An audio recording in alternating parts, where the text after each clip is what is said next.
Hello, everybody, and welcome back to another episode of the Classic Quest podcast. This is the show where we go through the classic hip hop albums and we discuss them track by track, giving our thoughts and opinions on every single song, whatever strikes out to us, however long it takes us. My name is Holden Stephan Roy. I am your lady friend, Bonnie. And today, we shall be going through a very beautiful album By one of the greatest. by a man whose government name is Earl, but is better known as DMX. We're talking about ... and then there was X. That's right. So we're going to do a little intro bit. If you are not interested in that part, you can feel free to check the description of the video. Jump ahead to the songs you care about and watch the review as you want. But if you're down for the adventure, we're going to start off by letting you know we are not the biggest professionals in the world. We are just some folk who started reviewing albums one day, and a couple of years has gone by, and we're still reviewing albums. And we sound a little smarter than we did when we started.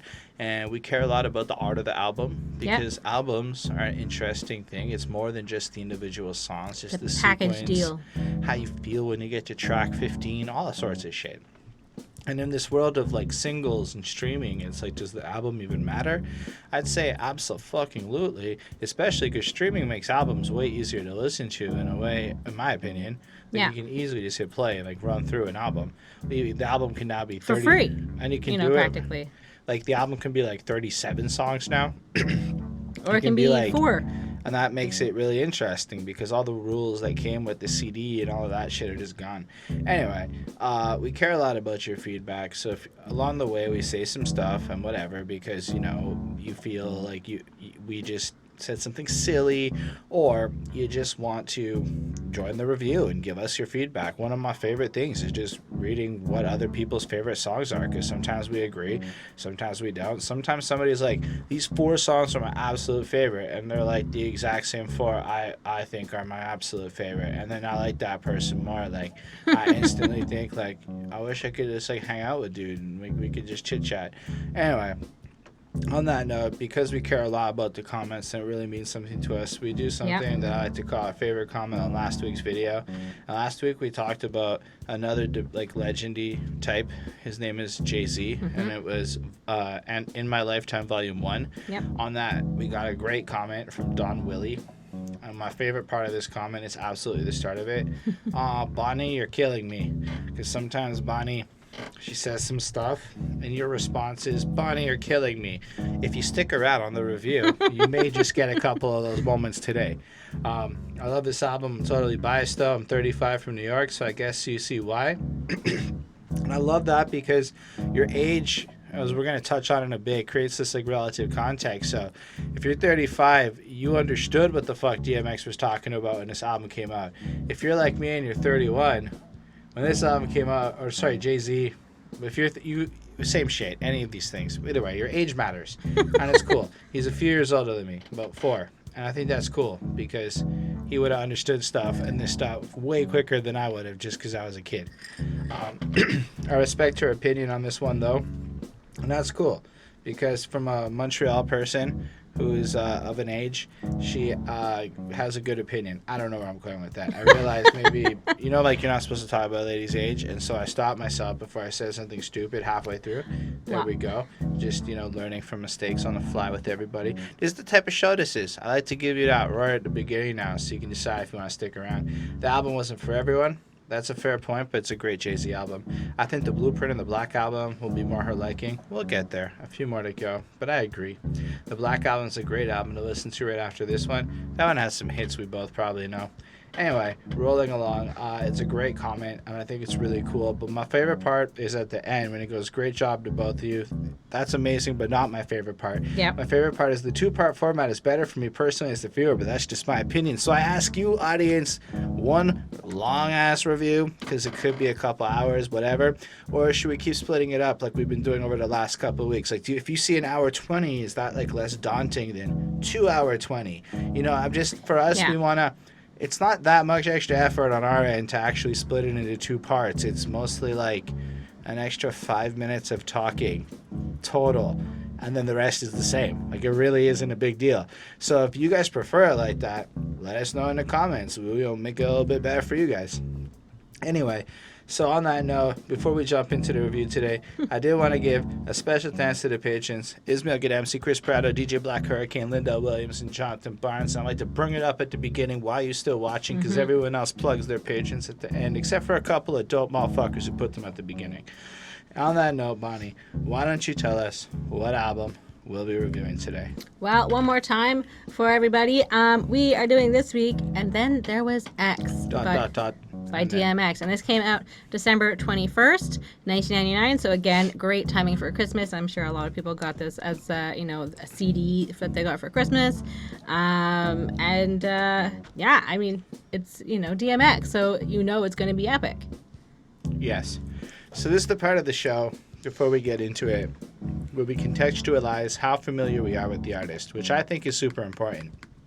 So if you are a 35-year-old who grew up in New York when this dropped, maybe you'd be like 14, 15, teenager in New York when X drops this album. That's going to be super substantially different than, say, me. I was 12 maybe, and I'm a white boy from Montreal, and I remember a certain single off this album named Party Up being some shit that I was super interested in, because the beat was amazing, and it was like one of the first rap songs you'd ever heard, because I think it got radio play, and like the dance things on the overnight. And somewhere around that period of my life, I had to deliver newspapers with my dad for about a year in the middle of the night.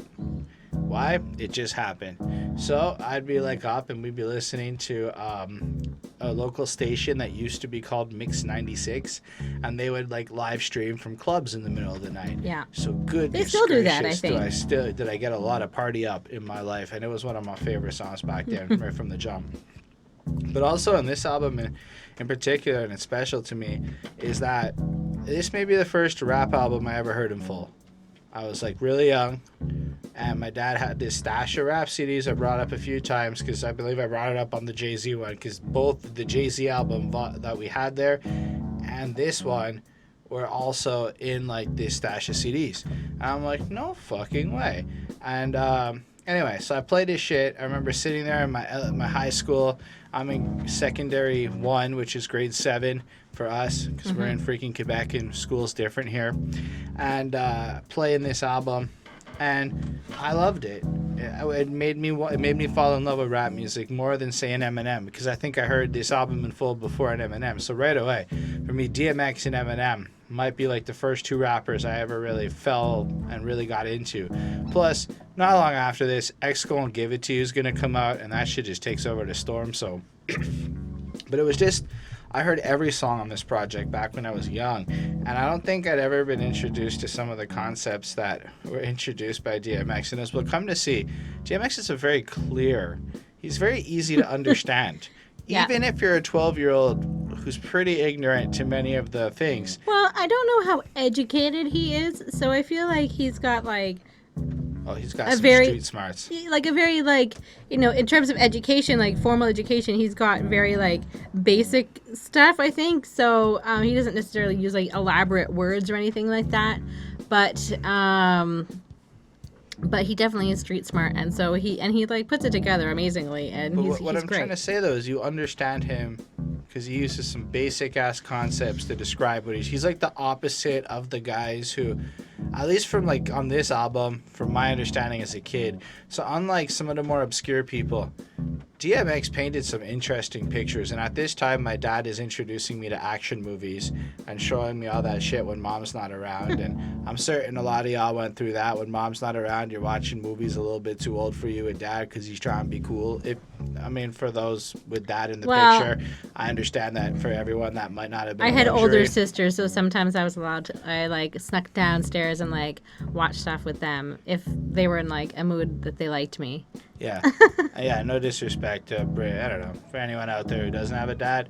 Well, yeah, I don't know what to say. Just, I'm aware that not everyone did have that experience. And in this day and age, you never know what might piss off a motherfucker. So at least showing you're aware of your clunkiness is smarter than being ignorant to it. Okay. Moving on from that, so either way, from that point on, DMX is like one of my favorite rappers for like evers, and I really like him, and I think DMX is the shit. And I can say that I've listened to a lot of his newer albums, but prior to this project, like the first two, I had only really listened to when we reviewed them because this is our third DMX album review.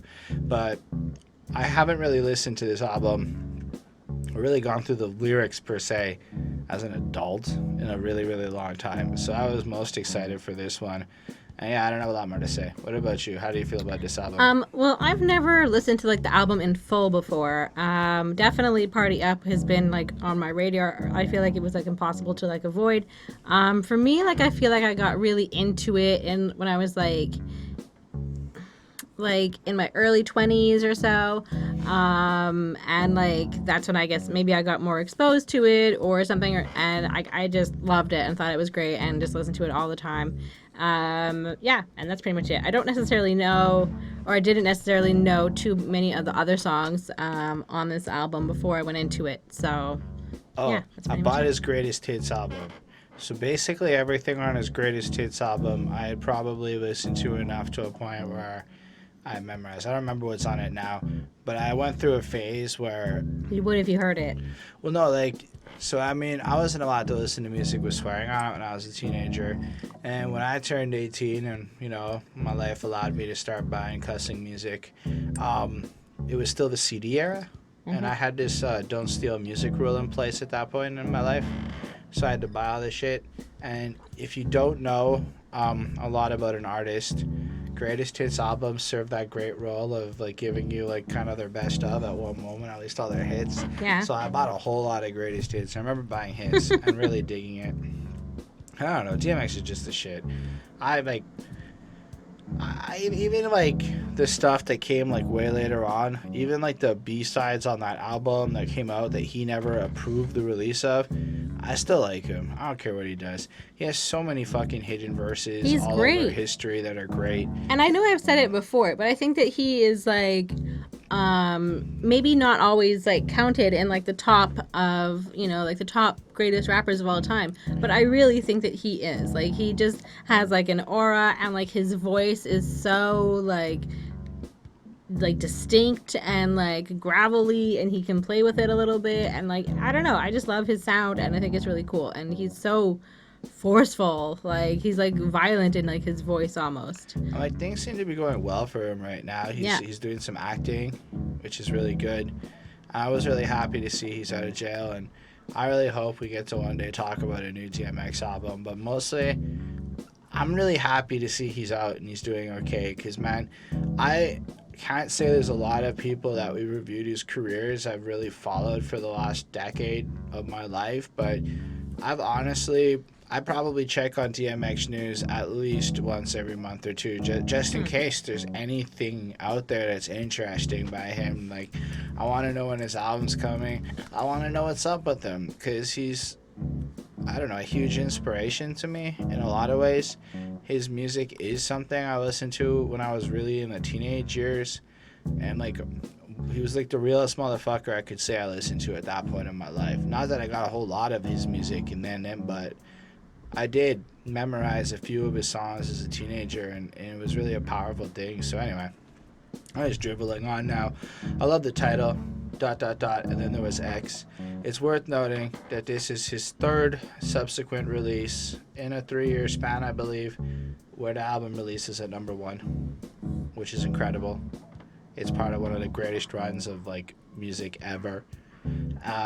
And then he comes out with this guy, and he's just so profound, that cover. It's got like the X looks like scripture that's been burned up on the rock, like it's too hot. He's just so hot that the paper burns because of his words and shit. And then there was X. Yeah. Like it's profound. Like God has allowed him to come out and drop the profoundness of what is going to be on this album. Yeah. It's truly wonderful. I don't know. I like the cover because it's cool. Like that's the best way to describe it. It's really cool and profound, but also really simple, and it managed to age really well and still feels like it works in a digital era. Like it almost works when it's in that 2 centimeter thing box of the little Spotify thumbnails, and I gotta give him credit for having such an agelessness to the cover. And the title's just fresh. I mean, it's just like powerful. It's like I am. You know, like it's just strong as fuck. Anyway, what do you think about that? Yeah. I mean, I think it's probably like a, taken out of the Bible. And it's kind of burnt, which is like pretty symbolic. Like you shouldn't be like manipulating or like burning the Bible. I don't think. I think that's probably like pretty bad in God's eyes. But like he's making it to be more like about himself, and like this is sort of like a very like spiritual album, when we kind of go into some of it. So it's interesting that he's using that, and it looks like it's against like maybe like a church wall or whatever. So yep, that's pretty much it. It looks good. It looks like it's like burnt a little bit, which could be from like hell a little bit, from like the devil and from like the heat there. So it's sort of like trying to find like that balance, and sort of like him feeling like he's in limbo essentially, between heaven and hell, and he's trying to like deal with like the good and the bad that's inside of him. So there you go. All right, so there are 18 songs. That means we're probably going to split this into 2 parts. So we're going to start off with the Kennel, Skit. Get him, boy. Get him, boy. Get that motherfucker. DMX. So, dogs. I really like dogs. I'm not really a fan of fighting dogs, personally. I don't know if it's still cool in the culture to have fighting dogs. I don't think so. I feel like everybody's kind of like stopped. Well, I'm just saying that. I don't really think so. Even the idea of training a dog to sick on a person for any reason, I don't know. Call me whatever. I don't like it. But it's like that's what the police do, I think. Which is fucked up. Yeah. Listen, I'm okay with people having dogs because I like dogs. They're the greatest animal in my opinion. Except for cats. Except for dragons. I'm not kidding. If dragons were real, they'd be my favorite. But like, look, and I understand that maybe in certain environments having a dog that's able to fight might be an advantageous thing. But I don't know. I watched one of his music videos today, and there's some fighting dogs in it. So I put this like taste where I just kind of wanted to bring it up with y'all and ask about. Well, I don't think it was cool in the 90s because I'm pretty sure like PETA like existed then, and PETA's not effective today. No, but like they would have brought it up. They would have. Anyways, and like there's been like I don't know. I think there's been like a lot of talk. Like I remember there being like issues in like what was it in like Mexico or something where there were like in Cuba where there was like cockfights and stuff like that like happening all the time, and like how they were trying to shut that down, and then like how there's all these dog fights between. Anyways, these dogs, and like I was like I witnessed I think somebody that was like training a dog to be like in a dog fight, and it was horrendous. And I called the police. Like what he was doing was awful. And yeah, and so yeah, that kind of stuff is I don't think that's right. And I'm not trying to judge him, right? Because there probably is an entire cultural side to this that is just not something we grew up in nice fluffy Canada. And I say it because, like, relatively speaking, I just don't remember there being a lot of people sicking dogs on people in the news and shit here. Like, I just I don't know. Or even just I don't remember fighting. I don't remember anybody really being. It's a very much like an underground culture. But at the same time, I also remember when walking around with a bunch of pit bulls and shit made you cool, and DMX definitely followed. It still makes you look cool. Because it looks like they're like tough fucking dogs and shit. But now I know a lot about them. And now they're not like scary because they're cute, and fun like dogs. all of these like white girls have them, so it's fine. It's funny how time and history. It was I think it was Michael Che that said he does like a stand-up bit about that and how like he made like Brooklyn, like white girls made Brooklyn not scary anymore, and like makes has like a have like a million like pit bulls and stuff like that, and like they're just like so cute and dresses them up or whatever.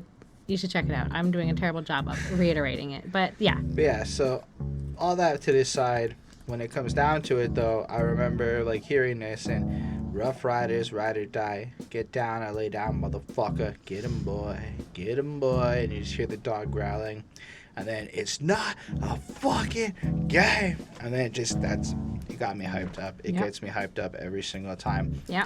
I mean, I like the idea of the dog. Like, if you're using the dogs in self-defense because there's this big loyal bond between you and the master, and like, okay, I'm okay with that. I don't know. I'm not trying to be a hater or whatever about that side of shit.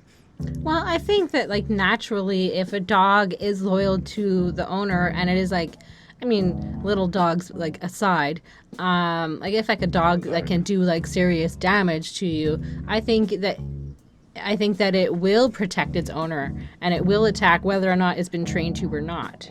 Oh, that's cool. And another way to look at it is it's like his people, his squad, his dogs, his whatever. So it's all like cool and stuff. I just wanted to talk about it and here I wanted to see what kind of comments came from bringing that up here from our little perspective of it. Either way, I liked it. It's very short, but it does its job to get me hyped up for this project, ready to go and excited. And you know what? I mean, it's DMX. The growling, the dog of the band of who he is and shit. In his case, it really like fits into this image. And I guess for your third album, like this is like the big return. You know, you've made a whole bunch off of your first two. You're really blowing up. Now the fame is here. It's exactly what you want. Like a return. It almost feels like the other two, but like I'm back. And that's a really good way for him to come in with his version of I'm back. Yep. Do you have anything more? Did you give it a grade? No. So like I like the first bit. I like the very like intro to the song because it's sort of like ASMR like, and I always enjoy that kind of stuff. And like he was cool even before it was a thing. So there's that classic goat move. And then just, you know, like you said, there's just a bunch of like dogs barking, and like DMX is saying like to get him boy, and then slowly, and he's kind of saying it like over and over and over again, but like at first he says it like slowly and calmly, like get him boy, and then he gets like really much more like aggressive, and he's like get him boy. Like he gets like, you know, like it's an attack essentially. And like you said, he makes it clear that it is not a game. And it's good. It's quick. It's only 36 seconds. I gave it a 4.4 on 5.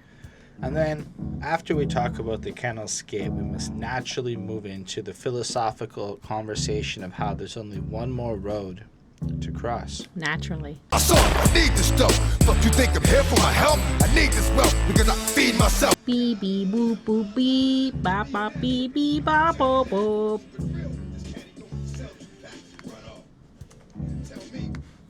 If you've been watching me on this channel, Creepy. you know that when I hear Swizz Beatz and DMX together, it might be the greatest team up that can be out there. It's one of the most fabulous things, and just hearing the beat, do do do do do, and then everything come in.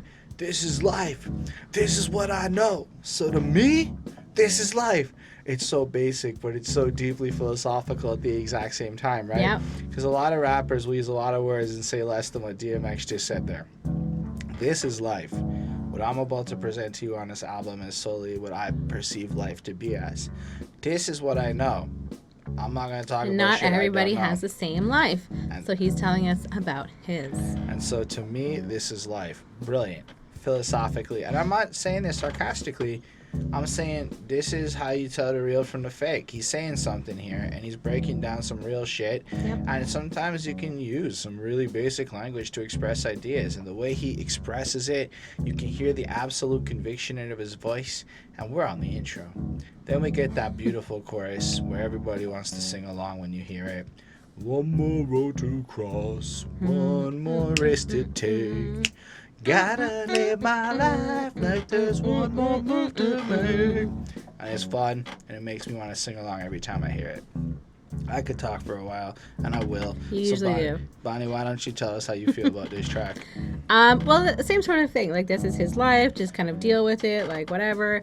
And, like, oh my God, his voice is just amazing. Like, you just hear it, and you know it's him. And it just, like, is incredible. Like, the kind of, like, depth that he can get into, and like the graveliness to it. It's so distinct.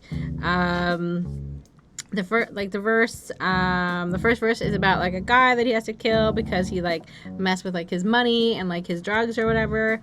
And then he talks about that he basically lives life on the edge. And then the second verse is about him being involved in the robbery of a liquor store and how he didn't get any money, but at least he got away from the cops. And then the third verse is he's just trying to cleanse himself and get better. And then, but the minister like has such a terrible feeling about him, and he has such a bad like aura or presence or whatever or spirit about him, that he refuses to like baptize him. So I think that's kind of interesting that he's like so like bad that like he can't even like be blessed by God, almost. So it's and he's got like lots of shit that he's been through, and you know, just kind of his story again. So it's a pretty solid song. It's about his struggles and life, and like this is him, and like he takes it in strides, like one, you know, everything is like one more cross to bear, like just another thing that he has to deal with. And so that's kind of where we're at, and it's pretty like relevant because I mean these are all kind of themes that we're going to see like over and over and over again throughout this album. So I give this a 4.5 on 5. I mean, right off the jump, we're blessed with the brilliant storytelling ability of DMX. I mean, it's not like he manages to paint a picture so vividly that you're there. He's like, I'm up at like 6 a.m. to check this. He work at the night shift, and I got to check them figures. So we know he's up in the morning, like he's up early. This is some very serious shit, right? Yeah. And the guy's working a night shift, so the point is he's trying to clock him as he's getting off because there's some money that needs to be brought into the situation. But the way he delivers it, it's more like, I'm up at like 6 a.m. to check this. He worked a night shift, and I got to check them. So he has this like erratic flow where it's almost conversational in a sense. Like he understands, like the way an actor or somebody like a voice actor will pause things so deliberately, or a play, like when you're watching people live on the play. I feel like DMX taps into that, into his storytelling, so it feels almost like the pauses are as in the natural conversational flow of any other dramatic person who's just a good storyteller coming in, and he does it exceptionally, except that he's doing it as fast as I can talk, which is fucking incredible. And he just manages to make all of his rhymes punch up properly in flow. And the more I understand flow and structure of like the lyrics, it's the more impressive I find some shit like that. In the same way, actually, I believe Jay-Z was I was saying a similar thing. Like, I don't think their flows are the same, but I think they both understand how to do that, how to make the main rhyming parts flow up properly to keep the flow, and then do whatever the fuck they want with the rest of the verse to just suit their purposes. And that's a mastery of flow that not many people, I think, are that good at. Most people kind of don't have that way to like surgically take one line and make it out of context of the rest of it, but it still makes sense because it was done deliberately. Anyway, so then he's like, look, DMX is so vivid though. He's knocking on people's doors. They're like, oh, he ain't there, but the house is packed. He knows that the guy gets high and he's not judging him, but yo, if you're getting high, better not fuck with his situation, and how the dude's always running off. And it's kind of like, but now because you're fucking around with me, I gotta kick your ass and shit. So in this first verse, while he's telling us this story that's, whether or not it's fictional is not really the point, it's more like in this environment he's forced to deal with these fiends and these shifty characters who are interfering with his ability to get there. So instead of just saying, if you mess around with mine, I'm gonna fuck you up, like most rappers would do, DMX like kind of breaks down in this verse. Like this verse is like the deep dive into what most rappers would like throw into maybe 2 or 3 kind of cleverly alluding rhymes. And I think that's what makes his storytelling fantastic.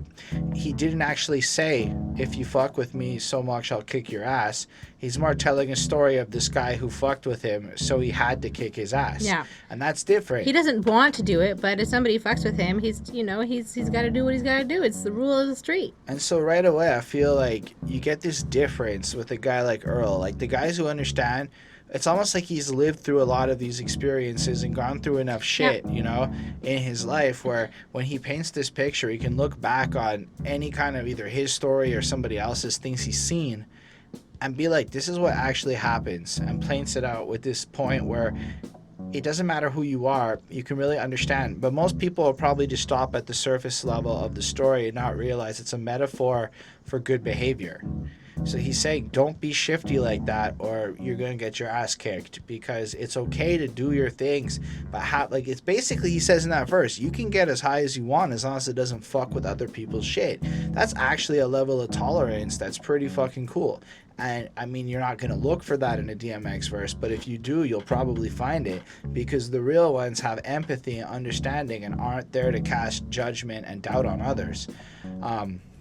Anyway, second verse is, again, another descriptive story. Yep. This one has him like, and he's like, he's going to rob the liquor store, but it's like me and 2 others is about to run up in there and shut it down. I've got 4 people on the inside. 1 stays in the back. 2 stock boy, 1 at the register. He's counting stacks. Okay, this is what, and you can almost just picture him imagining, like, I can picture him like in the parking lot of a liquor store as he's writing this, going, how would I rob this? And just like imagining the whole situation and putting it down on paper. And then, you know, basically, I don't remember exactly what happens, but situation goes afoul. They don't get anything, and it's not a good situation, but instead he gets out with his life. And the fact that he can just take that appreciation because, you know, somebody couldn't control their gun, right? And then he shoots back and he escapes with his life. And the fact that he can show that level of appreciation, like, yo, this is a win. Like, not a lot of people would find the win in a botched robbery, but DMX in all of that tells you this vivid story. And something I've been saying a lot lately about the real ones is the fake ones always win. The real ones are open about how they lose, and through those losses move on and blah blah blah. So the fact that the first track we're getting on this album, honestly, is just situations where maybe DMX is not winning, bad things are happening, and situations have to get dealt with, and it's almost like the imperfect stress that comes with his life, regardless of what fuels it all, is a but also clearly demonstrates like how like he's involved in like this sort of gangster activity or whatever, but he's, you know, he doesn't want to do it, but if somebody screws him over, then he has to do it, and like it's the rules. But it's also the fact that like he's not always winning. Mm-hmm. I mean, literally, there's nobody in history that, even Napoleon got exiled twice. And because people think that he's like maybe like he's a nice guy or whatever, and he's, you know, whatever, and like I think that's why he's had to like develop like such like a dark and angry persona, because maybe people did like mistake him for like somebody that they could kind of walk all over. I think it's like we have a good idea of the environment he grew up in and the situation from the last 2 albums. Well, and he would like, you know, he would leave his house to like escape like the abuse of like his parents and stuff like that, and like would wander the streets. But at this point, he's bound to have ran into a lot of people in the more mainstream. And I can only imagine. Look, all I'm saying is that the fake ones are always winning. That's what I'm trying to say. If nobody ever talks about their life, even like if all I do is win, no matter what. Yeah, that guy doesn't always win. His last album was not a win. Well, but like my point is more, when you see somebody who's open about the hardships of their life, to me that's a telling sign. And like when it's not when it's like scripted, but like DMX doesn't come off sounding. He doesn't come off sounding like the hero in these stories. It sounds like this is kind of a crazy story, and fuck, at least I got out alive. And that's like the whole end of it. And like when you look at it after and you compare it to a lot of, let's say, stories that you'll hear from other people, I mean, by comparison to maybe some of the crazy shit the Wu would say, and don't get me wrong, I love the Wu stories where they have these illustrious shootouts where everybody's fucking killing cops and shit, and like they're really fun to listen to, and it does everything, but I can see how I believe that DMX committed that robbery more than I think Ghostface shoots a cop. You know, like, because I'm not trying to say that he wouldn't. I mean, I'm assuming now he wouldn't, but what I'm trying to say is like these sound like real stories. Whereas some of the other ones sound like great fiction, well-created fiction, amazing I knew someone storytelling. that robbed a bank once. That's cool. But like it was a small town, so everybody was like, he did it. But, anyway, then we have the third verse, which is really cool, as it shows that kind of redemption angle to it, where he craves to like get better, and it's just beautiful shit. Like, we all got to go, but who wants to be forgotten? I'm gonna leave a mark, and it won't be the mark of the devil. Throw dirt, and may your hands burn with the touch you shovel. The level of animosity is stopping me from thriving. Fuck them. Is talking about I'm surviving, alive and going through it, but I made my bed, so now it's in these flames that I lay my head. So he understands that he has made a lot of mistakes and done a lot of shit, and he's accountable for them, and he's willing to own the consequences of his actions while simultaneously going out there pursuing the adversary of everyone that's trying to hold him down, facing constant bad things while on a mission to leave his mark in history in a significant way. This is the most human fucking person, you know? It's so amazing to see how he took it, the way he ended it. I mean, like I said, Swizz Beatz created a banger. The hook is the earworm. It gets stuck in your head. Bonnie's gonna be singing it, I'm certain of it. It's epic storytelling to me. Like, if you really feel like he's sitting there next to you, like, yo, bro, check out this shit that happened. Like, when you listen to Joey Diaz or one of these YouTube comics telling stories of the glory days. Anyway, it's a 4.5 on 5 for me. It's fucking incredible. Yep. Anyway, then did you give your grade? Yeah, same, 4.5. All right, so the next Let's check track. out The Professional. That's the one. Easily, and that 20 G's a fee put to a good use. The only excuse I have for what I do is This is a good song because, like, I can just picture how people of all social classes and everything are sitting in their cars while this song comes on, and you're just like, won't Who are creep all me. these like people of different social classes that are just sitting there listening to DMX? He was that big. He was Okay. number one, right? Did this All not right. his third consecutive number one? I just like imagining like all of these All I'm like gonna say is that demographically speaking, it takes people of all social classes to get your album to make it number Oh, one. this definitely, we'll get into that later, but like he definitely appealed to white girls. I'll tell you that much. So I could see how a bunch of white girls is sitting in the car, won't creep these streets with me, cause you know fucking what these streets will be, and Yeah, then true make story. you wanna. Then I'm gonna, cause I gotta pop pop pop pop, and you know everybody does that gun shit in their cars, and you know I'm not one to say the word, but I've seen a few people say the word when listening to shit like this while they're in their car feeling a certain way. And as far as hitting on that vibe, because the thing is, simultaneously, I bet the streets version, the ones who actually lived that shit, are probably getting the same feeling. And so the fact that DMX was able to simultaneously make everybody feel a little hard and gangster at the same time is truly remarkable. Because usually you hit one side or the other, and you're not really good at hitting both sides of that fence, you know? Anyway, it's a great hook again. Yep. I remember listening to it, like I'm sure Bonnie was annoyed because she was reading a book, and I was sitting there going pop pop pop pop. I just couldn't. Every time it happened, I just couldn't. I was just like what, pop pop. None of the other words, but you can't not do it. I think I just zoned you out. I mean, I'm pretty. I do this shit a lot. I zone him out a lot. And then it's just the way he's describing again his storytelling. Where if you're not necessarily one who has listened to a lot of this kind of music in your life, I honestly feel like this is a cool one to show people because it's not like over the top where you have a lot of references you need to understand. I mean, Yep. I look through the 11th floor window and I take one last puff of the Indo, look through the scope and let like 10 go. I mean, how hard is that to get? So he's got a sniper rifle or whatever, looking through, This is stuff I do on the daily. and then break it down back in the briefcase, wipe the sweat off my face so I can leave safe. And I think the devil's in the details for this type of shit, for like what I'm trying to like figure out who makes me believe that they're really good at this. It's the fact that, you know, you have to have been in a moment like that to know that you need to also worry about the sweat on your face so that you don't look too suspicious as you leave it.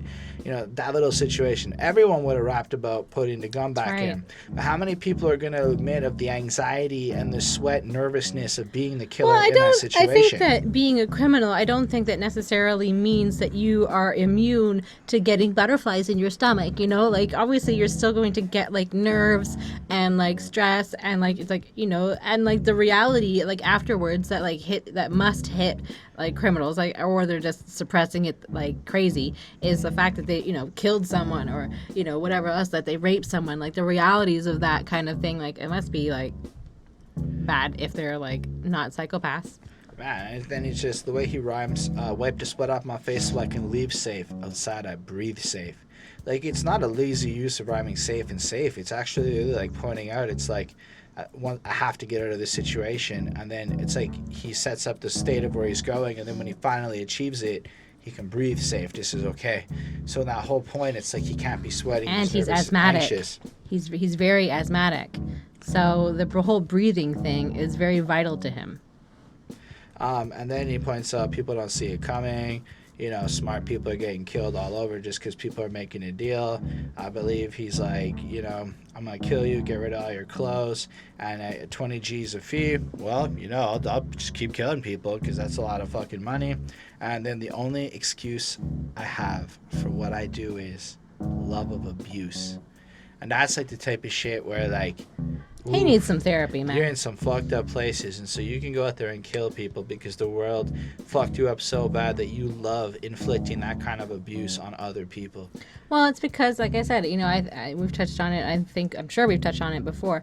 Was the fact that he was abused as a child. No, I don't know if he was necessarily sexually abused, but he was certainly beaten and not treated well by his mother and her boyfriends, I think. And I don't necessarily know. I think the father fled, so he's got like a lot of like abandonment issues, and not being beaten as a kid is not fun and doesn't make you necessarily understand. Like that's why he escaped and went onto the streets, and then he became friends with dogs on the streets, and like that's kind of how this whole thing started. And so he obviously went through a lot of abuse, and it's what he kind of reflects on, in his actions. But he tries so hard to be like a good Christian person. And then the chorus kicks in after that, and he's established he's playing the role of a hitman here, right? Mm-hmm. So he goes in on the next verse, all the different ways he can get you. I can catch you in the very building that you live in, wait till they're at the right door, and then start spitting. Now they got the ribbon tied to the rail at the top of the steps. I was there. You ain't die at the top of the steps. Whew. Oh shit, the fact that it's almost like he faked the way the death happened and moved you over there, and then just kind of lets you know, oh, I know what happened. I was there, motherfucker. This isn't even the truth. And I think, again, it's lines like that where it's like, whoa, we've reviewed a lot of albums. Not a lot of people use wit like that. I mean, yeah, there's a bunch who use wit, but the way DMX brings it to the table, I find special and unique, and it stands out. That kind of grimness. I mean, yes, others can do it, and in fact, please tell us in the comments who else you think is that cool. And I know other people are cool like that. That's not what I'm trying to say. I'm saying of all of the reviews we've done, very few are coming at it quite like that. Where again, it almost feels like a horror movie in the way he's painting it, because it's not well, it makes me think of horrorcore, that kind of it doesn't feel like an action movie. It feels like a horror movie. Mm-hmm. Walk behind you, follow you at home. Last thing you saw was the chrome and a flash of light. Just little shit like that. You're getting a little creeped out. He's gonna jump up like a jack-in-box and kill you. But it was the third verse. Oof. I could be the UPS delivery boy, or the man working at Toys R Us handing your kid a brand new toy. Oof, eh? I could be the one serving your food wherever you go to eat at, or that on the corner you ask, yo, where the weed at? And then I could be the one driving the school bus that your kid's in, except that I don't like to involve women and children. And again, it's that little subtext there that a lot of people don't do it. It's DMX has thought about this long enough to be no, I don't enjoy this side of the job, but I've done it. There's that little thing there where it's he's willing to cross that line, and it's just creepy. It's just not only is he telling you that he's coming to he's this serial killer, not serial killer, a hitman coming to get you when it's there. It's he's got feelings. He puts them aside when it's time for me to do the job. He just rides. I don't get much sleep. My soul's tormented. I wish it was a lie, but everything I said, I meant it. I know I'm doing wrong, and every day I beg the Lord to forgive me for fucking with the double-edged sword. But that's my life, he screams out. And you're just left with, again, that sense of, I know what I'm doing is wrong. And in fact, I'm aware of how painful the emotions are, to the point where it tortures me, and I can barely be a functional person due to my insanity. But this is what I do. Yeah. And this is my job. This is my role in life. And it's a fucked up role in life. And I hope God forgives me when it's all done. And you're just wow. So first of all, he scares the shit out of you, because unlike other people who are telling you about how graphic they're going to kill you, DMX is telling you how he could just appear out of nowhere, be these realistic things you interact with in your life, who everyone does. I mean, I pass by Toys R Us all the time. There's one in Montreal, Canada. It still exists here. I think it closed in the States. I don't remember. Yeah. Well, also, too, the things he's talking about are all,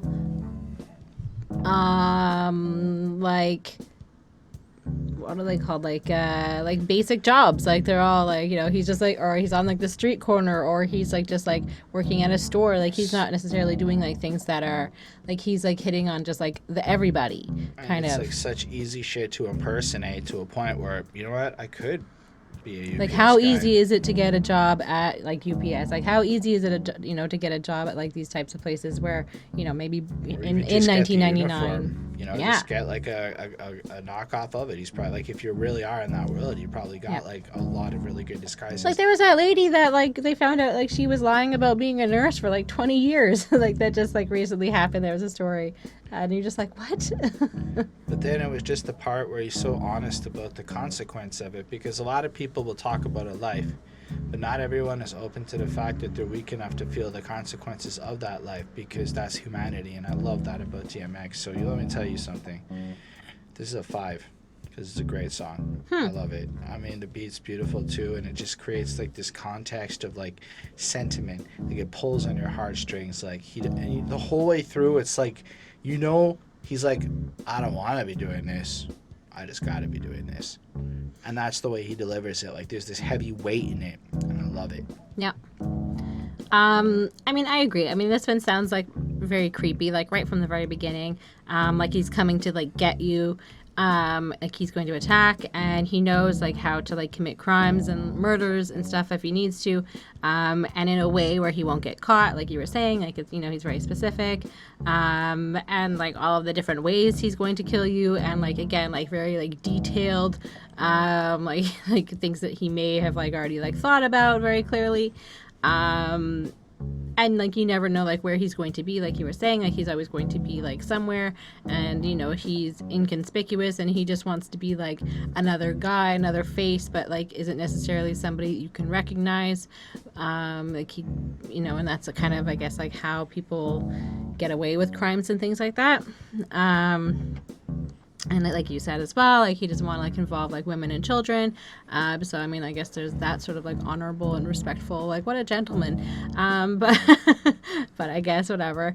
And he asks for forgiveness from God, and so like he definitely has like that like closeness and attachment to like Christianity, and I think that he grew up Jehovah's Witness, and I don't know if that's necessarily like the same faith that he's still involved with today, but he is still definitely involved in religion and in Christianity. And I think he was, you know, even a minister, or he was like trying to be ordained, or I don't know if ordaine's the right thing for like a minister, but yeah, he was trying to like get all that. And like, you know, he's asking for God for forgiveness, even though he knows that he's going to hell for like the sins that he's committed and for like the bad things that he does. And he, you know, he's got to keep killing, and he's going to keep on doing these terrible things, but like it's not like who he feels like he is on the inside. So there's like that definitely the struggle, and like this is his life. So I give this a 4.25. I thought it was good. And the next thing we're going to talk about is something it would be fun to have one day, maybe. Probably Fame. Complicated, but fun to have. As Bonnie said, I'm gonna live forever. Fame. Carry my weight, but I'm never gonna cry. Should I take a nigga straight, cause I'm never gonna lie. Alright, so there's a particular theory I would like to run by you that I noticed. Okay. Just showcasing the brilliance of a guy like Mr. X. So in the middle of the second verse, I believe, he goes, people don't hear me. Y'all don't hear me. What I just say. And then the Damien voice kicks in. People don't hear you. See that? You guys to feel me to catch what I'm saying. Believe that. And so what I think he's doing there, because he's pointing out how, like, with money and shit, people were kind of like, you know, in this song's approaching fame, and, you know, the transitions to getting to that. And, you know, in verse 2, we get the age-old, back then, now that I'm hot, all the people want me for what I have. There's thirst. It's not, like, real connections with people. So when he uses that Damien voice, I believe what he's pointing out is that on top of that, he sees all this shit, but then the devil is feeding him this kind of anxious nonsense so that he further listens into the Damien, because we've already explored on the other two albums how that dynamic actually works. Yeah. So the fact is, people aren't paying attention or feeling him in a certain way, and then Damien shows up, And then he goes, see that? You gots to feel me to catch what I'm saying. Believe that. So you have to have known it to know, you know, like you just put a little Easter egg in there. Yeah. But leave that alone. We go and make a want to be at your home, or you kind of quiet with that heat at your dome. And, you know, classic DMX getting mad, ready to lash out at people. But I think that's what he's doing here. He's really hurt almost by the fact that he's surrounded by so many people who just want to hurt him. Like, with the high score you try for, what you want to lie for, it changes nothing. I'm true for cats, you strangers bluffing. So he's frustrated with the dishonesty and shit that he sees in his entire world, you know? And then, I don't know, what do you feel about this track? Well, I like it. It starts off with like him barking, and it's, you know, it's so unique, and, you know, I love it.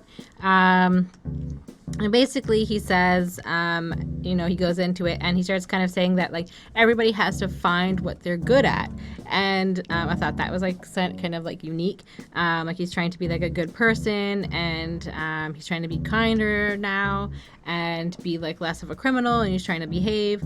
And he's, you know, he wants to go on and live forever. And so he's definitely concerned about his legacy and what he's leaving behind. And exactly, like, I also mentioned it as well, that Damien makes an appearance on this song, you know, kind of, you know, and reminds us that you have to listen carefully because he's still in him and he can still find a way to kind of, like, make an appearance, you know, that there's still, like, the devil on the inside, even though he's trying so hard to be good. And he reminds us that you have to listen to him carefully. And yeah, so that's pretty much it. And that he's also able to, like, leave behind, again, about his, like, legacy, you know, even though it's, like, it kind of sounds very hard, it's something that's, like, so pure and loving, like, in, like, his, like, message. And he wants people to remember him and hopes that he can leave, like, a good message, and make, like, a difference in some way. Like, he's trying to, you know, which is, you know, pretty much what most people want, I think. You know, they want to leave behind leave the world a better place, right? You know, essentially that's all you want. And he's going to do what he feels is right and, like, what's true to him until he dies. Like, he's always going to stick with his gut. And he only fears that, like, because of that and because of, like, there's still, like, evil in him, that he may not get to heaven. And unfortunately, fame and money and things like that, well, he definitely says not money later on, I think, but definitely fame, like, influences some of his changes. And so I thought it was a very good song. I give it a 4.4 on 5. It's very honest and very, you know, it still sounds very badass, and he's just kind of talking about how his life has changed. I mean, I really enjoyed this one, and I was thinking about it as I was listening to it, because keep in mind, my personality is a little out there. I'm clearly on the more ambitious side. I want to be remembered. I mean, based on just, if you look into anything I do, you don't... I don't think people could forget me. Well, it's more like, I'm building up my own legacy through my own way, and I really do want to be remembered for the rest of my life. And then I wonder how much of that comes from being young and hearing shit like DMX go, live your life, stay on the line, but I go, went from doing crime to being kind, because I know. And I love how his choice is to be kind and not nice. Yeah. I have a vendetta against the word nice, because people define themselves as nice a lot these days, but nobody wants to be kind, and really we should all be trying to be kind. So thank you, DMX, for using the right language. But that hook, which is again an earworm, it's such a good hook. I'm gonna live forever, I'm never gonna die. Only thing I fear is I'm never gonna fly. Carrying my weight, but I'm never gonna cry. Shit, I tell y'all straight, cause I'm never gonna lie. So let's dissect that, cause again, super basic language, but let's look at the philosophical principles he brings to the table. If he can cement his legacy in such a way, he'll live forever and he's never gonna die. I feel him, man. I mean, let's say YouTube does last forever. In a small way, to at least whoever's seen me on here, I have managed to find a way to immortalize myself to an insignificant number of people for most people to count to. But at the same time, we've been doing this. We've still, like, sent this into the void, and here we are forever. Like, maybe in the digital realm. Anthropologists in the future will come across this and be like, wow, this is some fresh shit. Thanks, guys. Maybe. Thanks, maybe not. dead people maybe, from like a million years ago. And then maybe to the detriment of the people watching this video, they go, holy fuck, anthropologists are going to find these motherfuckers. That's why y'all should make your long-ass reviews too, and we can start a whole genre of long-ass reviews and take over against the reaction channels. But yeah, it takes a lot of time to make these, so people don't want to do it. But only thing I fear is I'm never going to fly. From a business perspective, and you look at all the self-help for business books and shit, really You're going to be successful. You got to take risks. You got to do shit. You can't be held back by your fear of stuff. You can't procrastinate for the future. So the only thing you should fear is that you're never going to fly. And then you have to make it yourself fly. Carry my weight, but I'm never going to cry. Do what I got to do and don't complain. Holy shit, am I bad at the not complaining? But it's like a key fundamental part of management and success and leadership is to not be a complainer. Whether it's a military general or a corporate executive or a guy selling crack, it seems that everybody says you're not supposed to complain, which is fantastic advice for life that I'm slowly learning how to integrate into my existence. And then, be honest, is the last line of this chorus. These core tenets, the simplicity of it, it really is almost common sense because he makes it sound so common and everybody can understand it. So thank you, Earl, for making good wisdom something that's accessible for people. Because I know for myself, at least, DMX and particularly a few songs or a few lyrics on this album, like they influenced me as a person in terms of some of the way I live my life now is honestly, I think, like, how would DMX handle this shit? DMX is pretty real. How would he handle it? I know it sounds kind of corny, but it's actually like true. Like when I have to make decisions, like, I don't know, in life or whatnot, when to sell out, how to present yourself and shit, like, I think about stuff. Like, I don't wear name brands mostly because of a lyric on this very album. Like, that's a decision I made because of DMX. Anyway, this is different. This is a person I know in real life, and I'm showing love. Anyway, I don't know. The song's fucking fantastic. And then you got the third verse. Now, if I take what he gave me and I use it right, in other words, if I listen and use the light, then what I say will remain here after I'm gone. Still here, use the strength of a song, I live on. So I believe in God, and I have the same understanding of Christianity he does, where you can be a vessel of God if you open your mind up to the light. Like, who am I to say that, like, it's my decision? It's arrogant of me to assume God will use me in such a way, but maybe if I allow God to use me in such a way, he would, and elevate me, because when you're speaking the truth and the real shit, it gets elevated against other people. You don't get to choose when that happens, but a big part of the New Testament describes how everyone is a potential vehicle for God's word. And if you're living righteously and humbly and making it about God, which a way to translate it for the secular folk out there is to make your movement bigger than yourself. It's just good leadership principles. It's just good.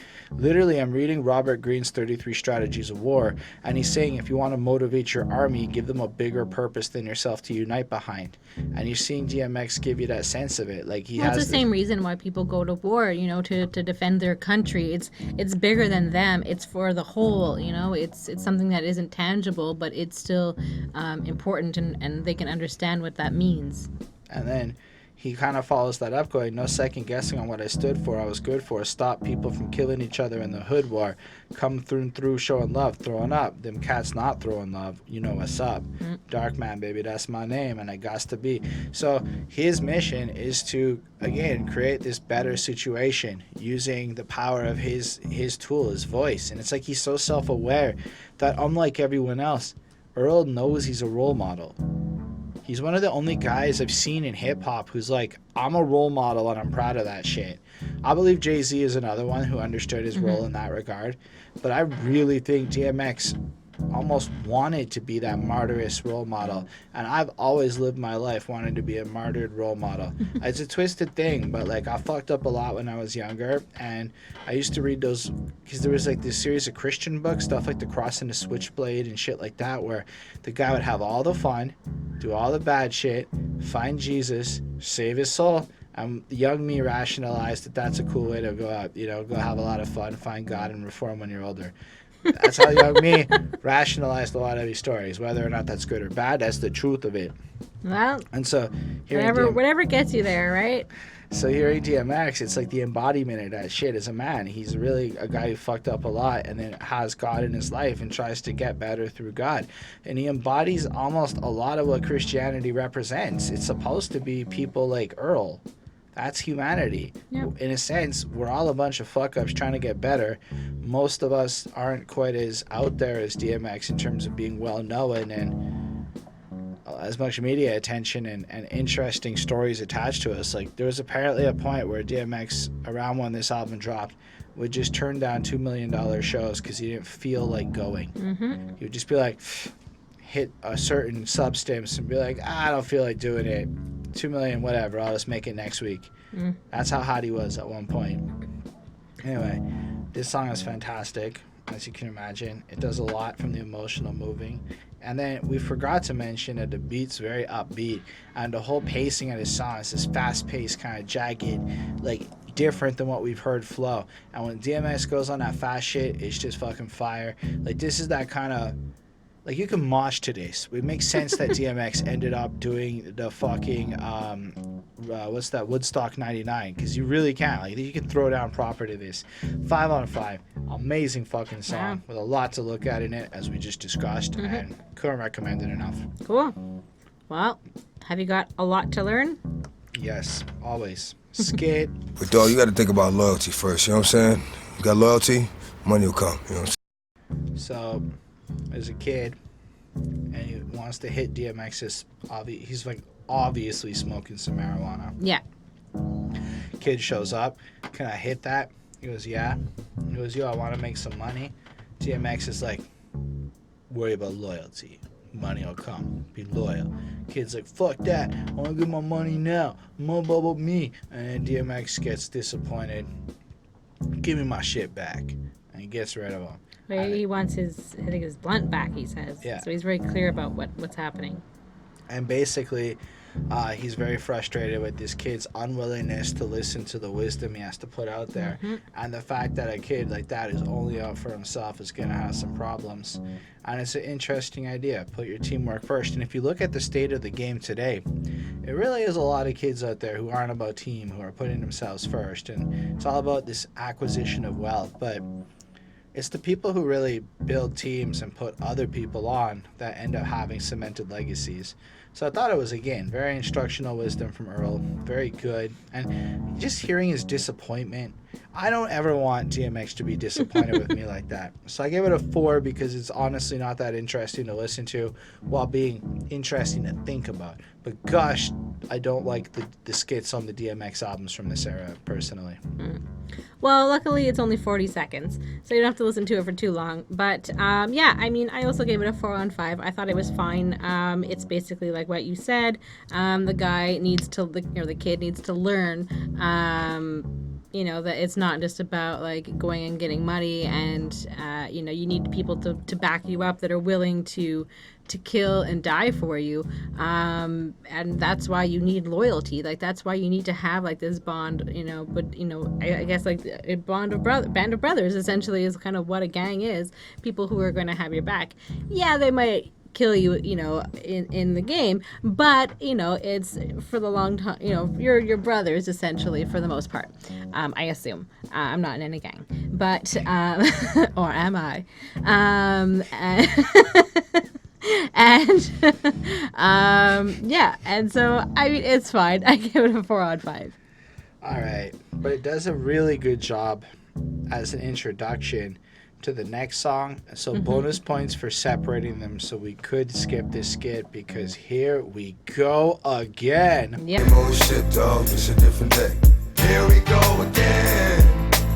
It was very important that Mr. Earl gave us a very slow song so that we could see that he can be deep and sentimental from a very different perspective of empathy towards the youth. Again, I'm not being sarcastic. I'll fucking him. If anything, I'm a little bit of a stand for DMX at this point. Just the way it comes in with that intro. Same old shit, dog. Just a different day. You know how, dude, when we play, but it is not a fucking game. Yeah. Okay, there is a part of me that every time DMX goes, it is not a fucking game, instantly I go, fuck what you heard. It's what you hear and listen. It's what you hear and listen. X gon' give it to you. Every time I have that play a little bit in my head. Because that song's also a banger, and everybody liked it. And that was back when action movies were hot shit and everybody was watching them. I'm not really into action movies anymore. Fast and the Furious. But then a man's got to do what a man's got to do. If it's fuck me, then you know it's fuck you. And I find it interesting that, like, you know, there's certain people out there who aspire to be mature men and adults and grown-ups. So yes, he used the word men. I will use the word man. I mean, I know maybe it's not the most progressive thing for the people out there with the genders and stuff. People but I'm still willing have to penises. also bet a very small percentage of my audience is not a man. In fact, 99% of you are men. So y'all get what I mean. Like, you know, that responsibility and that ethic that comes from being a responsible person. Like when you want to fuck around on a Sunday, but instead you record the DMX review because a man's got to do what a man's got to do. And sometimes a woman. Yeah, women too. Honestly, sometimes you want to fuck around. You don't want to do it, but then you do it, and it's fucking worth it. Yeah, and I'm like, here we go again. But how do you feel about this song? So yes, he just makes it clear right away that it is not a fucking game. He's like, he definitely makes sure that he reminds you over and over and over that this is not a game. But especially, I think it is relevant to the last one where he's kind of talking to the kid, where he's like, "You need to learn," and I think, you know, it's kind of about him. And he tries to be friends with this guy, and, you know, like kind of like his mentor. That's just something that he like loves being, and I think that's kind of like, again, like why he feels like he was called to like lead the church and like lead and, you know, be like a minister or whatever, because I think he is like a good mentor and he likes that role. And, you know, he tries to teach this guy about like life on the streets and like how to survive and like the different things you need to do and like all of the rules of like the gang and stuff like that. But he's bringing X down, and he has to like cut him off. And so instead of killing him, he basically turns his back on him. But this is his life, and he's got to do it. And this is, you know, it's not always easy, but it's, you know, he's got to make these moves. And it kind of sends him on the way, but he still thinks about him. And he tries to be like a good person, even if it goes against like the rules, and tries to give him like a second chance, and trust him, and just kind of give him like the benefit of the doubt necessarily. But this guy betrays him, and he kind of, you know, he feels like kind of like a fool, kind of like, you know, shame on me, or fool me once, or whatever, shame on me, fool me twice, shame on you, or whatever the hell. I think I did it opposite, but whatever. So yeah, he's kind of like, well, I shouldn't have even given you another chance, and he basically kills him. And this is just like another day in his life, and this is normal to him, and like, you know, don't fucking waste his time and whatever. So that's kind of what he's saying, like, you know, I gave you a chance, I let you into my circle, I tried to mentor you, I tried to, you know, guide you, and, you know, you didn't listen to me, and this is what you get, and then you backstab me or whatever. So like, this is, you know, kind of, and I mean, honestly, I think this is like the rules for everybody. Like, if somebody screws you over, like, you're not just going to be like their best friend again. Like, you know, you're going to be like, well, what the fuck? Like, you might cut them off. And, you know, obviously there's people who are better than that, and, you know, and are much more like able to forgive people. But you know, there are a lot of, you know, times where you just cut people off because of like their behavior or whatever. So, and it also has a nice beat. So, good stuff overall. I gave it a 4.4 on 5. I really love this song because, again, it does that thing where it takes like a complicated subject matter of, say, the story of how maybe your protege betrays you and how it feels, and he's telling it from that perspective, but really it's the consequence of fucking with me. Mm-hmm. This is another "if you fuck with me, I'll kill you" song. But somehow you're hearing a fresh and unique perspective and nuance to the conversation that is just honestly heartbreaking in a sense. Like, I kick it to Shorty to try to help him understand, hit him with work, because, yo, that's my little man. He asked a few questions about the game, and I told him, so when he made a bad move, it was my place to scold him. And like he said, like, he's like a mentor. He sounds fatherly. Like, he's almost proud of how he's teaching him, and he's going through it. And everyone's allowed to make mistakes, and a mistake is aight. But if it ain't, I'm going to tell you straight, time to say goodnight. Nobody likes to play, regardless of the relationship, but Shorty's fucking up big time. I hate this shit. And, like, he has, like, this, like, he's just trying to tell you this story of how this kid hurt him, and he's frustrated, and he's trying to be patient with it. But then the realization of how there's this mix. He has love for this kid, that he's invested time in this person. But the rules of the game say cut that motherfucker out, cuz. And you know what? That's not that different than business. Yep. If, like, you have an employee who steals from your cash, what do? You might love that person, but what are you supposed to do? The rules of the game tell you to fire that motherfucker, but the rules of your heart might be different. So DMX did what he could. Instead of killing him like he's supposed to, like a real one would do, he turned his back on him and like pushed him out. And then I believe he elaborates on that a little bit more in the second verse, because, you know, people wanted him dead and people weren't happy with this, but he's like, look, I understand his people, I'm gonna let him live. Under normal circumstances, he'd be a marked man, but I hit him with, like, whatever. I hit him with $1,000. I just didn't shake his hand. Go about your business. We're parting ways. You go do you. I'll do me. I mean, I love lines like, I can forgive, but I just can't forget. And a lyric like that is something that, if you were to look at the state of Facebook and interpersonal relationships, a lot of people don't understand that. It's like an apology or whatever. Oh, you're supposed to just forget some shit. Like, I mean, the truth of a situation is forgiveness does not mean everything's okay after and that they're going to forget about a situation. Yeah. Forgiveness means I no longer harbor hatred for you in my heart. But let's say you cross me. I may forgive you because that's the kind of person I want to be, but I'll never trust you again. Mm-hmm. I'll never want to be around you again. Forgiveness is not just acceptance, a free pass into a life. And so the fact that DMX is just putting that kind of shit out there is dope, you know? You're on your own, little man. Don't ask me for shit. If you paid attention to what I taught you, then you're good. If I see you again, get it. Understood? And he's saying, like, listen, I gave you the tools you need to survive. I even believe in you and shit. Yep. Then the way this verse ends, but I also knew the decision I just made went against the rules of the game that we played. And the fact is, he broke a rule of how it's supposed to work out of the compassion for his heart, because that is the kind of person he is. He's just a good guy. What do you get in verse 3? The consequence. The guy starts to play with the competition. He puts one bullet into a gun, click, click, click, fucks around with him a little bit, and then puts the bullet in him. What you did was stupid. Real fucking stupid. Well, Shorty, I gave you a chance, and what did you do? You threw it back in my face, so fuck you too. Bang, and he kills him. And it's like, look, at the end of the day, this is what you have to do. You have to own the consequence of your mistake. So DMX was trying to dodge the situation where he had to kill him. But in the end of the day, because he's an accountable person, he did what he had to do. Like, he tried. He did everything he could to delay the situation. But when somebody's like that, understand a snake is a snake. Like, there's just a lot of extra lessons in the way that, like, it's clear that DMX loves parables. Like, he loves Jesus' story-based parables, and he wants to use that shit in the way that he's going to express his ideas. And I think a lot more people should take that into consideration. The depth and detail in his story really expresses ideas.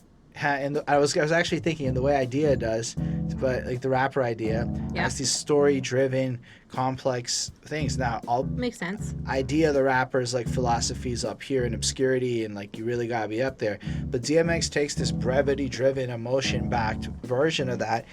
They're on the same spectrum, just on very different ends, and both really necessary to complement each other. So, man, this song's powerful. I mean, when he gets to the end and he realizes he's got to kill him and shit, and you're just like, damn, man. And so it's a sad song, and it's real shit. It's a 5-on-5 again. Because how could you not get, like, it's just everything about the way he raps it is perfectly placed. The power, again, I don't know. It just sounds like it really happened. Anyway. The next song, I guess, is not quite as dismal in subject. Well, it kind of is. Party up. Whatever it is you pumping on, I got you thinking that you're Superman. I got the kryptonite, she's rocking with my dick in the mic. This is my absolute go-to at karaoke if I need to impress a bunch of people real quick. And no matter my state of inebriation. Mine's Gangster's Paradise. I can absolutely kill this song regardless. And I don't know. Can we just, before we get to the song, I don't even know how to go through this one. There's a lot of mixed feelings here. First of all, Swizz Beatz DMX collaboration, obvious banger. But this song is special. So special. Because I don't think a lot of people really listen to the words of this song. Like, I really don't think a lot of people, no, I'm certain a lot of the rap side listen to it, but a lot of the other people that made this song a #1 hit, who are playing it in all the parties, like, let me put it to you. I don't know that I've gone to a party in my life that didn't play this song. I'm talking work events play this song. I'm talking weddings play this song. People got mad at me for saying the new Slick Rick song sounded like weddings, but DMX's Party Up is old enough to now be a wedding song too. So I've heard it at every wedding I've been to, every barbecue type thing it comes up at. It's like this song that both the old, the young, and my parents on the super high old, beat. everybody loves it. Plus, who can't sing handle it? Everybody knows the chorus. Y'all gonna make me lose my mind. Up in here, up in here. Everybody can do it. It's super fun and it's fucking cool. And but nobody really thinks about what he's saying. I'm gonna lose my fucking mind. I'm gonna go all out. I'm gonna act a fool. Y'all gonna make me lose my cool. Now it sounds like he's gonna go party real hardy. I think he means he's gonna blow your fucking brains out. Yeah. However, this song sounds like party real fucking hardy. So the chorus is real fucking clever for kind of hiding the purpose of what this song is supposed to be. It's more like you kind of picture like, let's get retarded and high. It's kind of the going out that he's selling on that hook. Yeah. Oh, I know this whole song by heart, like every line. If I got to bring it to you cowards, then it's going to be quick. All you men that's been to jail before, suck my dick. And it's just like, wait. Did he just start this shit off talking about, he's gonna end it for cowards quick? All your mans up in the jail before sucked my dick. And I wondered if he made them their bitch or his bitch, right? Like, I've never heard of. I didn't know if that was just like braggadocious in the sense of like, yeah, you guys are being emasculated, so metaphorically you suck my dick. Yeah. Or I was in prison and your guy literally sucked my dick. Because either could be true here. Or this is just, he's like saying, this is how it is in prison, motherfuckers. And all the mother cats you run with get done with dumb quick. How the fuck you going across the door with some bum shit? Aight, to go to gun click 911 shit all over some dumb shit. Ain't that some shit? I'm like, oh shit, he's murdering everybody. This is some real shit. And it's so well done. I love the flow of this song. Like, I love this song. Like, this is a great one. But when you really listen to the lyrics, you're like, this is the party song? Yep. This? Yep. But your body's like... And I don't think that, like, even when you do find out what it's about, I think that you don't really care because it's just so good and hype, and you just are like, they're just words that you're saying, but it's not necessarily, like, doesn't necessarily mean anything to you, I guess. I don't know. It's just like the energy and the hypeness is more what you're trying to get. I just think it's the most violent song my mom has ever played and loved. Like, I don't think she really realized that, and we all thought, or you gonna find yourself, I'm not him, I them, so watch what you do, or you gonna find yourself buried next to someone else, and we all thought you loved yourself, but that couldn't have been the issue, or maybe they're just saying that now because they miss you, should have tried to diss you, that's why you're laying on your back looking at the roof of the church, preacher telling the truth, and it hurts. And it's like, oh, motherfucker's going to a funeral and all sorts of shit because he dissed Earl and Earl had him killed and shit. And my mom's all like, up in here, up in here. And I'm like, do you guys know what the fuck this song's about? Like, I see people, I'm talking about all the people who would condemn criminal behavior if they knew, put the song on. Right. Oh, I don't even listen to it. It just sounds so good to me. That's what I'm saying. It's like people don't care what it's saying. It's the energy and it just sounds good. I get it. But the second verse is one of my favorite lyric things since I'm a kid. Off the chains I leave, soft in the brain, cause still want the fame off the name. As in, they want the cosigns and the features to benefit off of DMX's name. Yeah. Kind of like I do when I do karaoke of him. First of all, you ain't rap long enough to be fucking with me, and you ain't strong enough. oh, you have to put your like dues in and put in real effort and time and energy to be good at something, to get recognition. Real shit.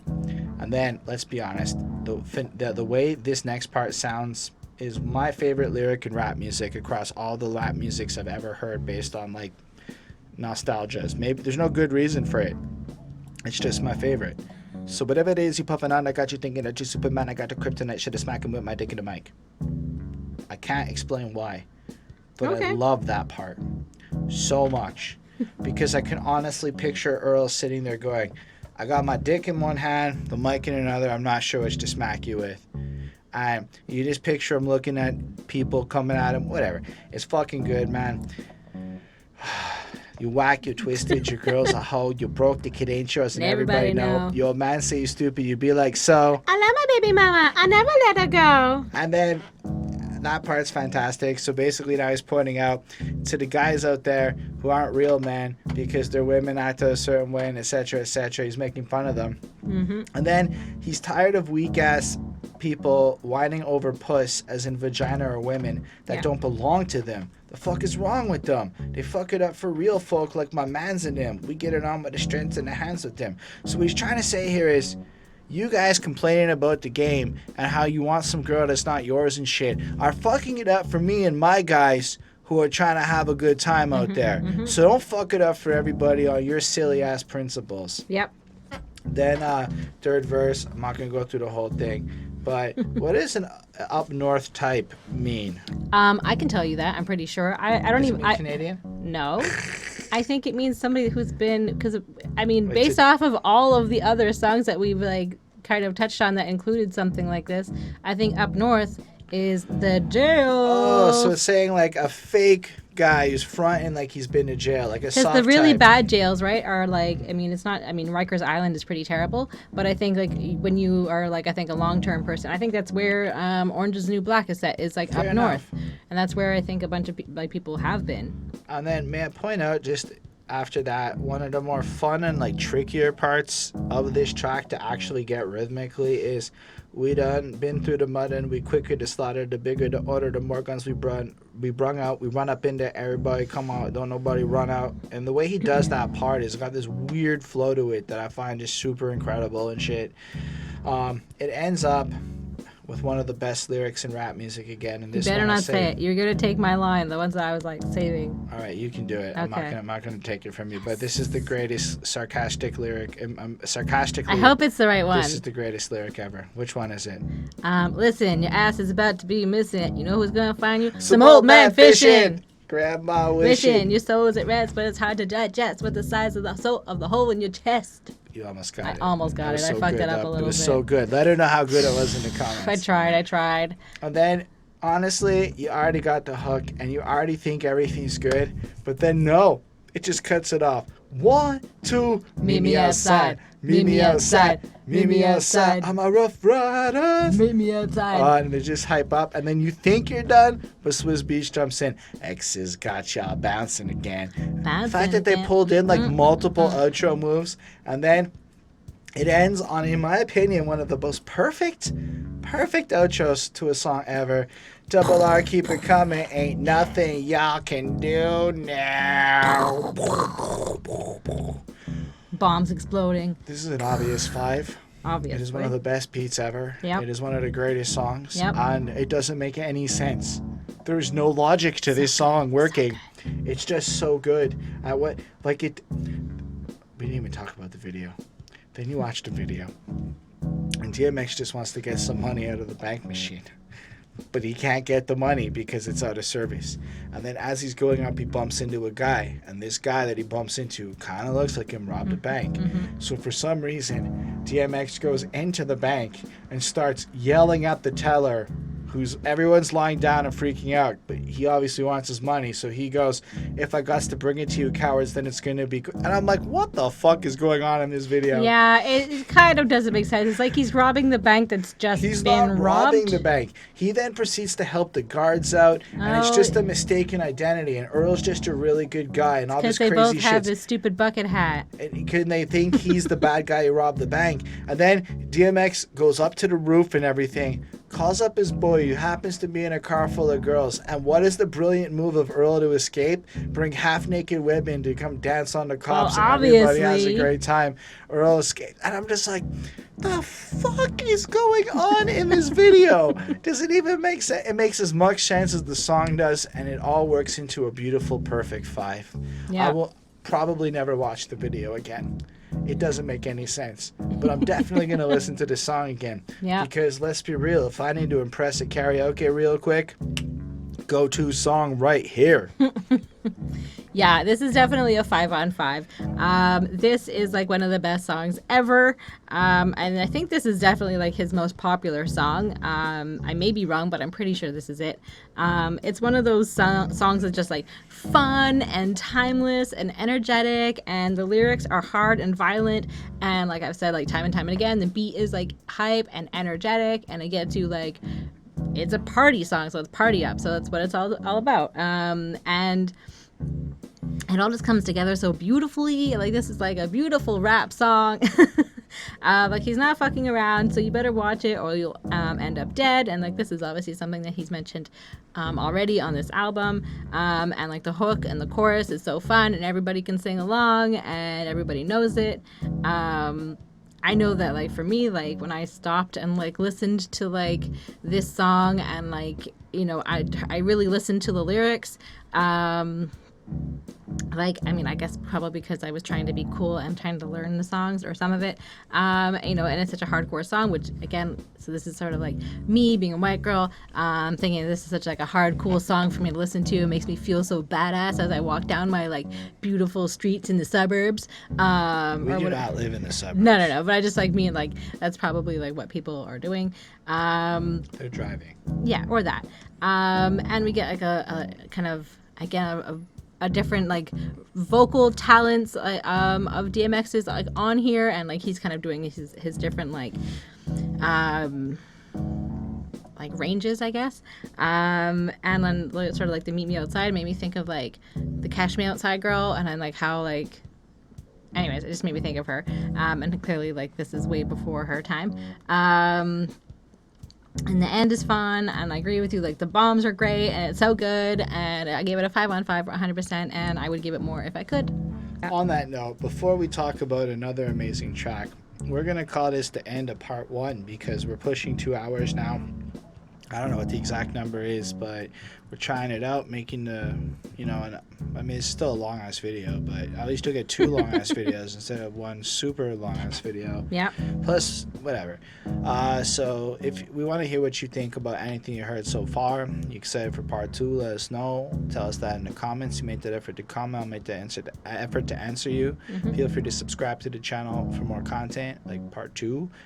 Feel free to like that video if you did.